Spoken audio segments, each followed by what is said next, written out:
Everyone's wondering what's going to happen with Iran. Will the U.S. attack? Will they negotiate? President Trump seems to be giving mixed messages. And then there's the question, if America attacks, what is Iran going to do? How are its proxies going to respond? What about Iran's allies? In this video, we are going to sort out all of these questions so that we have a better idea of what to expect in the days and weeks ahead. To start us off, here's a clip of President Trump talking about his approach to foreign policy during his first presidential campaign, all the way back in April of 2016, just about 10 years ago. Have a look. And then there's ISIS. I have a simple message for them. Their days are numbered. I won't tell them where, and I won't tell them how. We must, as a nation, be more unpredictable. We are totally predictable. We tell everything. We're sending troops, we tell them. We're sending something else, we have a news conference. We have to be unpredictable. And we have to be unpredictable starting now. This clip should explain a lot of what we've seen over the years of the Trump era. You know, we tend to be told, we tend to think that Trump is unpredictable because he's erratic and he's indecisive and he goes back and forth and we get all these mixed messages. And does he even really have a plan? Does he know what he's doing? What you see from this clip is that he is not erratic at all. It is all by design. If we're confused by mixed messages that he's sending, understand that that's how he intends it to be. That is his approach to foreign policy. We're supposed to be confused so that the enemy remains confused as well. I think this is an amazing clip. And again, it helps explain a lot of what we've seen over the years. Now, what about Iran and its proxies? So Hezbollah puts out a statement last week that Naim Qassem, the head of Hezbollah, is talking about Hezbollah is not going to sit idly by. Here's a Jerusalem Post story. Naim Qassem warned that the terror group will not stand idly by in the face of an attack against Iran. He warned that last week, and he talks about the arrogance of Israel and the United States and how they are going to jump into the fight.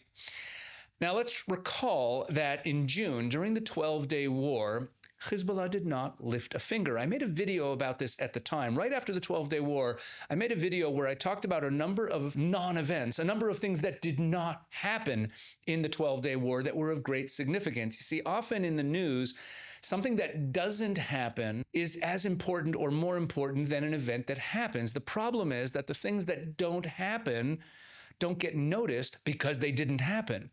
The lack of action by Hezbollah in the 12-day war is huge. It was very significant because Hezbollah's entire raison d'etre as an arm of the Iranian regime in Lebanon is to be a front on Israel's northern border to attack Israel in the event that Israel was ever at war with Iran, besides the fact that Hezbollah has also been attacking Israel directly for decades. But the fact that Israel was in a direct war with Iran and Hezbollah did nothing really speaks to the impotence of Hezbollah. Let me add that since June till today, even though there's officially been a ceasefire, Israel has continued to enforce the ceasefire and carry out airstrikes on an almost daily basis, knocking out Hezbollah infrastructure and killing Hezbollah personnel. So they're not really in a very strong position. Let me also add that in the event that in response to a U.S. attack on Iran, Hezbollah does attack Israel, it will give Israel license to go in there and completely destroy them and flatten them. Israel, at this point, knows where every Hezbollah guy is. Israel's holding back because it doesn't want to blow up Lebanon. But if Hezbollah actually fires missiles at Israel, it's game on. So I doubt that Hezbollah is going to step in the event of a U.S. attack on Iran. Now, the other proxy that we have up there is Iraq. Okay, Iraqi Hezbollah. They're also called Kataib Hezbollah. They're similar to Hezbollah in Lebanon. They're also funded and armed by the Iranians. And they also put out a statement last week saying that they should prepare for war with Israel. And they said, listen to the statement they put out. Their Secretary General of Kataib Hezbollah addressed the Zionists and said, the war on the Islamic Republic will leave nothing of you in our region. So here's Iraqi Hezbollah threatening to destroy the state of Israel completely. Now, should we take that very seriously? Are we worried about that? Let's go back again to the 12-day war. In the 12-day war, Israel was flying fighter jets from Israel to Iran back and forth all day long, carrying out all their airstrikes. The route that those fighter jets took was up through southeastern Syria into Iraq, across Iraqi airspace, and then from there into Iran to carry out their missions. The Iraqi Hezbollah did nothing. They didn't lift a finger to help the Iranians that whole time. So we're supposed to believe that now, if Iran is attacked, they're going to step up. Now, it could be that they will. It could be that they were given a stark order by the Iranians that they have to.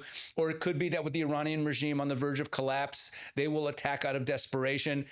But are we really supposed to be worried about their capabilities? They might attack. We don't know. And let's also, just for some historical context, let's remember that that Kataib Hezbollah, the Iraqi Hezbollah, was directly responsible for a drone strike on American personnel in Jordan last year that killed 3 American servicemen. So there's no love lost between the Americans and Iraqi Hezbollah. Now let's move to the last of the significant proxies of Iran in the region, and that is the Houthis in Yemen. So we've all heard of them a lot over the last few years. And they also put out a statement. They put out a statement the other day saying that they will resume attacks on global shipping in the Red Sea should the U.S. attack Iran. So it's entirely possible that the Houthis in Yemen will actually step in. They stepped in during the 12-day war. They fired a few ballistic missiles at Israel, didn't cause much damage, but we can expect them to try to disrupt global shipping again in response to a U.S. attack on Iran. And that leads to a very interesting event, again, not a massive headline, but an event that took place just the other day. And that is that a U.S. naval destroyer, a missile destroyer, the USS Delbert Black, docked in the port of Eilat. Now, why is that so significant? Because the Delbert Black came down from the Mediterranean through the Suez Canal. And the assumption was that it was heading over to the Arabian Gulf to join the other U.S. forces that are amassing near Iran. But instead, it made a turn. It made a turn and went up into the Gulf of Aqaba, into the Gulf of Eilat, and ported at the Israeli port of Eilat. And if you look on the map here, you'll see that that means that it went out of its way. It actually changed direction, not heading towards Iran. So why would it port in Eilat? Well, like I said, it is a missile destroyer. And missile destroyers have the capability of anti-ballistic missile defense. Okay, that's part of their role. Anti-aircraft and anti-ballistic missiles are on these guided missile destroyers, what's called a DDG. And that's what the Delbert Black is.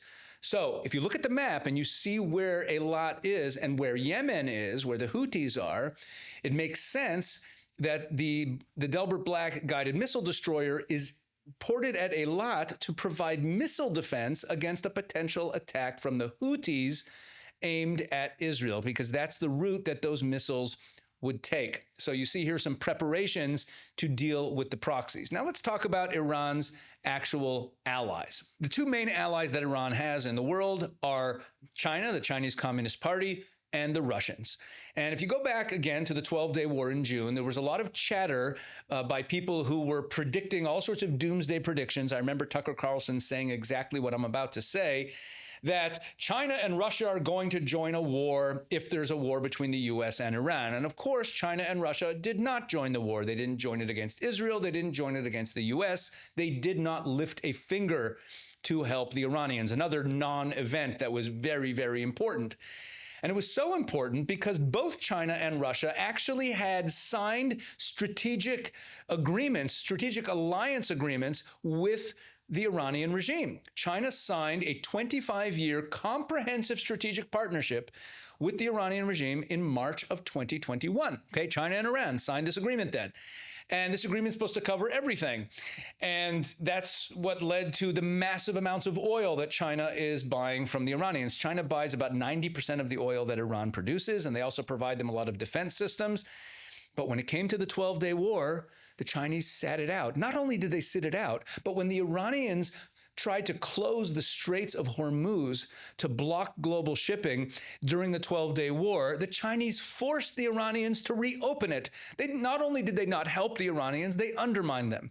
Same thing with the Russians. The Russians in January 2025, just a year ago, signed a partnership, an agreement, a strategic alliance with the Iranians. And their treaty, it says right here, their treaty aimed to expand economic cooperation and strengthen military and political partnerships, including defense, counterterrorism, energy, finance, and culture. So the Russians, according to this agreement, have a defense and military partnership with the Iranian regime. They signed it in January 2025, like 6 months before the 12-day war. And the Russians did nothing. They did not lift a finger. And all this is very interesting in light of a headline that was reported just yesterday. And it was reported by Anadolu. Anadolu is the state-run news agency of Turkey. And the headline is that Iran plans to hold joint naval drills with China and Russia in the northern Indian Ocean region in mid-February, a few weeks from now. So with all that's going on in Iran, with all the protests and the regime about to fall, and the Americans amassing all their military assets and all of this saber-rattling. In the middle of all this, like business as usual, la-di-da, there's an announcement that the Iranians are planning to have a joint naval drill with the Russians and the Chinese just a couple weeks from now, if the regime is still standing. What is this about? This is what we call a posturing move. You see, the Chinese and the Russians have not said, and they won't say, that they're going to come to the aid militarily of the Iranian regime. This is the way that the Iranian regime and its friend in Turkey, who releases the story, sends the message out to the West, to the US, hey, look, Iran still has powerful allies. Iran still has defense partnerships with two major powers, China and Russia. But they can do it without claiming that the Chinese and Russians are going to step in and defend them. So it's a way of kind of signaling something, but it's really a paper tiger. We saw this in the 12-day war. Neither China nor Russia lifted a finger to do anything. And they could have. You understand, the Russians still had personnel in Syria. They could have done something about the Israeli jets flying through Syria every day on their way to Iran. They never lifted a finger. Before we go on, I want to share something important with you. On this channel, we talk about politics, but we all know that we're in a spiritual war. Prayer is one of the most powerful tools we have for spiritual warfare. Yet most of us never learned how to do it right. We don't necessarily know how to grow in our prayer lives, but it doesn't have to be this way. I've created a free video course that walks you through the Bible's greatest prayer lessons, Abraham's faith, how the broken still pray, and what to do when God says no. Click the link in the description below. Sign up now. It's free, it's exclusive, and it will change the way you pray. When we put the whole thing together, we see a lot of saber-rattling, a lot of talking, a lot of these, again, mixed messages from Trump. And as I pointed out, that's by design. But when it comes to the saber-rattling coming from the Iranian side, I can't predict that nothing will happen. But if history is any judge, then we shouldn't be all that worried about the fallout and about all the fear-mongering having to do with Iran's proxies and its allies in the region.